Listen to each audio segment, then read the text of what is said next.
This is the Bates Bobcast, our weekly podcast where we take a look at the week that was in Bates athletics. My name is Aaron Morrison. This week we're celebrating the women's rowing team's third straight NCAA championship. Bates won all 4 races by open water in Indianapolis, but it was not as easy as it appears on paper. We'll tell you more about it coming up on the Bates Bobcast.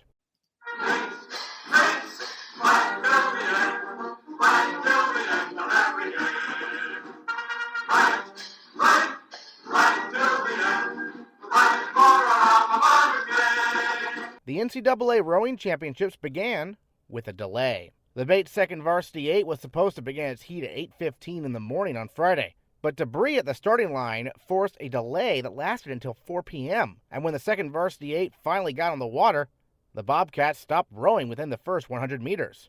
The reason? A broken foot stretcher.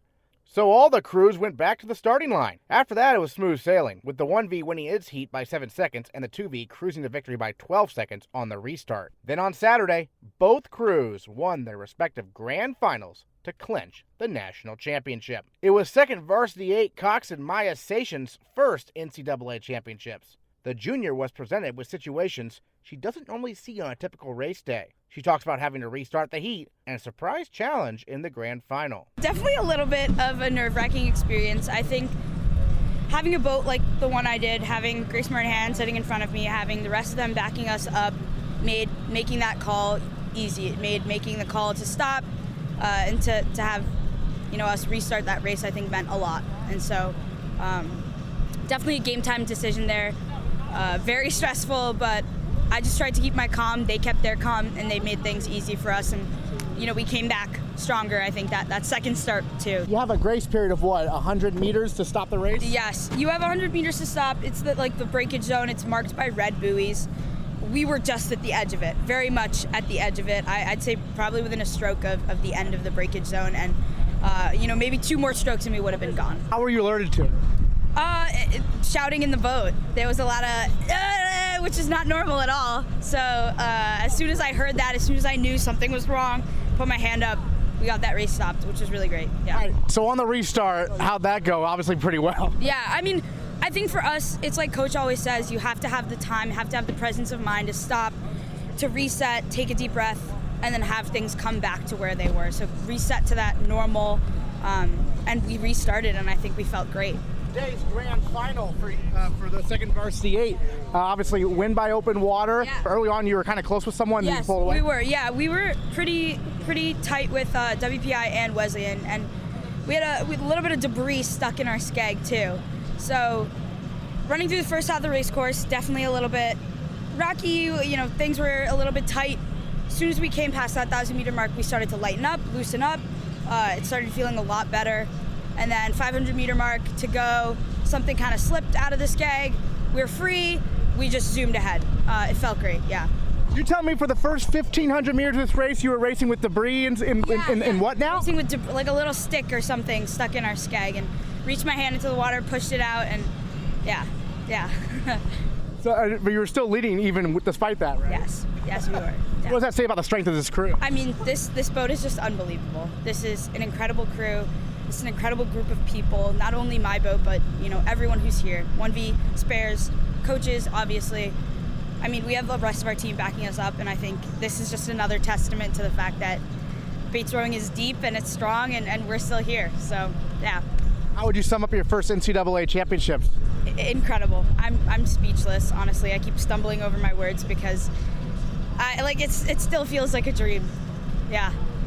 Excellent. And then tell me a little bit about the senior leadership in the 2V. That must be nice to have. Oh, it's incredible to have 3 of the 4 seniors who are here rowing in my boat. Is just it makes all the difference. You feel that sense of maturity in their rowing. You see it in their faces before race time.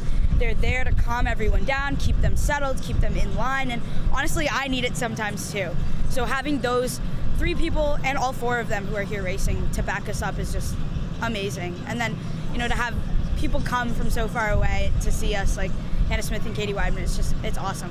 How'd you handle the delays you had to deal with? Yeah, our team is built on flexibility. I think that Coach really instills in us this idea that no matter what you're doing, you're ready to roll with the punches. If something changes, who cares? We're still here doing what we need to do. And I think, honestly, that's really what came in key for us here and came in clutch. This team's ability to just move and do what's needed. Yeah. Well, any other thoughts you wanted to share? Just awesome stuff. Thank you to my team. Thank you to the people here. Thank you to the coaches. Thank you for being here. For senior captain Sophie Claus, the national championship is extra special for what she's had to overcome during her career. So the delay on Friday was nothing. The broken foot stretcher, a little more nerve-wracking. Flexibility and flexibility trousers are things that we're constantly wearing. So if anything, we probably played with it better than other teams. I think it could have been even an advantage to us. It was definitely hard because we've been waiting to race for so long, and going into yesterday to keep getting pushed back, we were just getting kind of antsier and antsier. But coach reminded us to be back at the SCOG, be back at the boathouse, rein it in, and just apply all that energy into our race at 4 p.m. Then your foot stretcher breaks. What's going through your mind there? What happened? I was full of anxiety and it was wild. It was 2 strokes in and my foot came off, disattached from the boat. I had no idea what was going on. I started, 1 stroke later, I started shouting to Maya, and she couldn't hear me, so it was just each stroke was going by, and I was like, foot stretcher, Maya, Maya!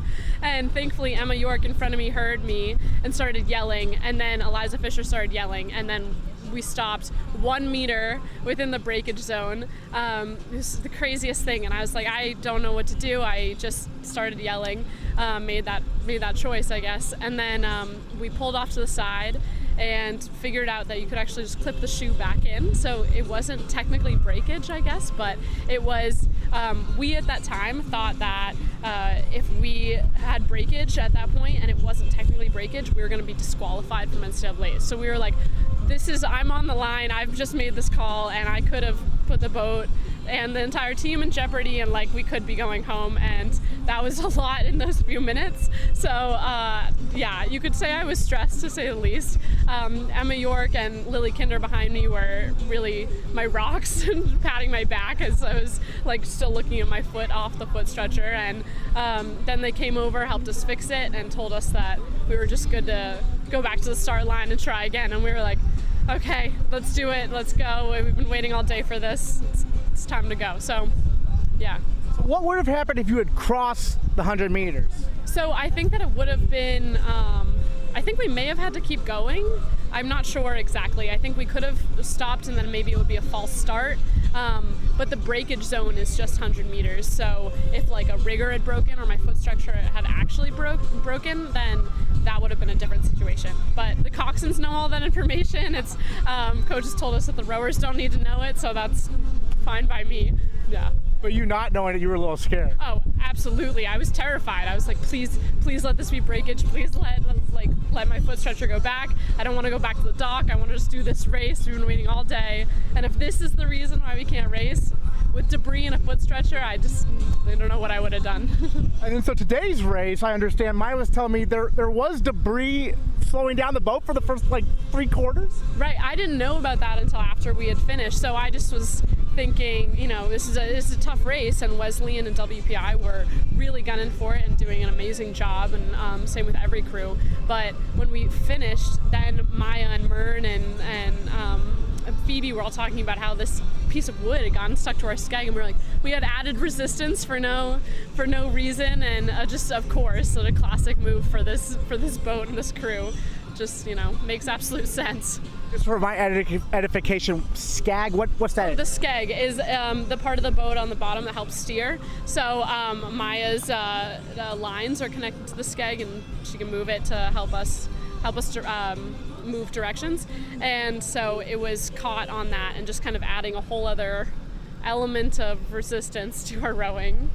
And so once they removed it at the 1,500 meter mark, you said you didn't know about it during the race, but do you feel getting faster though? I mean, our race plan has us so that at the last 500 we pick it up anyways. So in my mind, we were just doing our normal fight unload sequence in the next second 1,000. And so for me, I was just like, we're gonna push hard and everyone's laying it all on the line right now. There's no reason to hold back. So I thought that's what it was. And then crossing the finish line first, obviously pulled away there. What point were you like, oh, we got this? Once for me with this crew, as soon as we're ahead, I know that like nothing can stop us. It's like you can see other crews walk, but the way our race plan is and the confidence I have in the rest of the women in that boat is like we wouldn't let anything come to us. So I knew that we were just going to keep pushing harder and harder, and no one would let up no matter what happened. Even if we were gaining lengths, we would not have stopped, and we would just keep going. So that was it. So I didn't realize, but you didn't go last year. No. So this is your first time rowing at NCAAs as a senior, as a captain. What does this mean to you to be able to do this? It's a huge thing. Last year, I hurt my back pretty badly in the spring. I just got back surgery this past December. So it's been a wild ride, and it feels like all the odds were stacked against us, myself, all these injuries and things, and to be here is such an enormous privilege, and I'm so proud of everyone and myself, to be honest, that we've gotten here, and that I could be a spare 2 years ago, and then to be here racing is just, it's what you were saying about novices on this team. They can do it. They can do just about anything, I hope. Yeah. So. Sure. So I guess, with the surgery and everything, even though this team was the overwhelming favorite coming in, there's still a little bit of underdog mentality with you and maybe some other rowers. Oh, definitely. I think being that, classic gritty school in Maine, everyone keeps pushing no matter what. And we don't race with other crews on our river. It's just us. So we're constantly battling each other, and that's where the deepness comes from, and that's where a lot of our strength comes from. And so coming in, we don't really know what to expect, and we know all the crews were training really hard between NIRCs and this regatta, and so we were just trying to do the same thing. Great. Well, any other thoughts on the third straight NCAA championship for Bates? I hope they keep going, and I am so proud to be a part of this team, and honored to be able to stand with them on stages and know that there's so many people back home and here that are supporting us. It's an incredible feeling. Senior captain stroke Sophia Rintell spent her entire Bates career in the first Varsity 8 boat, helping the Bobcats win 3 national titles along the way. I was having some nerves, as everyone always does right before the race, but there kind of came a moment right as we were waiting to line up to get into the start area when I realized I'm not nervous, I'm just excited. And the 7 or so minutes went by pretty quickly, and all I could think about was just, it's the last time, and I just have to push as hard as I possibly can and enjoy it one last time.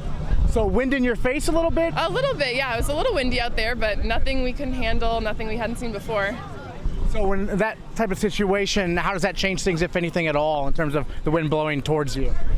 It just means, be a little grittier, and all the same crews are out there experiencing the same wind, so trusting that we can handle it, and if they can't, they can't, but we know we can. You're right by the coxswain, so you're hearing everything very clearly right next to her. At what point were you and Liza like, we got this, it's open water at this point? I think when we were crossing into the last 500, we had already, made it clear that we were up, but I think we started moving even more, and that was the moment when we were like, okay, we got this, but we're getting some more. We're going to get a little more open water. We're going to go absolutely all out.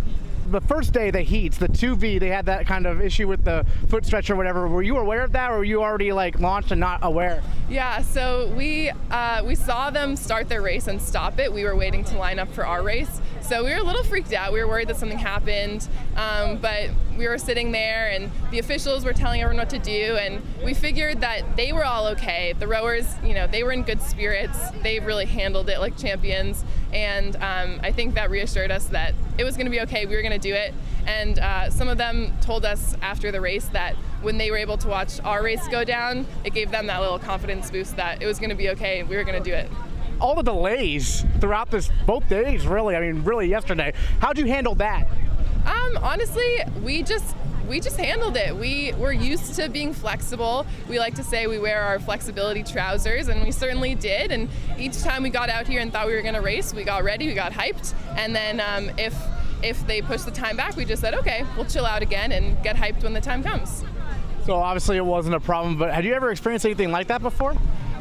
Racing is always variable. There's always weather, there's always something. And we hadn't experienced this kind of issue before, but we had our last championship race in the pouring rain and cold, and really I think at this point we could handle anything. So you're the only senior in the 1V, but there are obviously seniors in the 2V. So as a senior class, how special is this to cap things off like this? It's really special. I think the 4 of us rowing in these boats today, seniors, feel like we did it, we got the job done, and it's a good way to go out and leave, and feel really excited for all the others who are going to go do this again for another 1, 2, or 3 years. Stay with GoBatesBobcats.com throughout the summer for more updates on Bates athletics. The Bobcast will return in the fall. Thanks for tuning in all school year to the Bates Bobcast.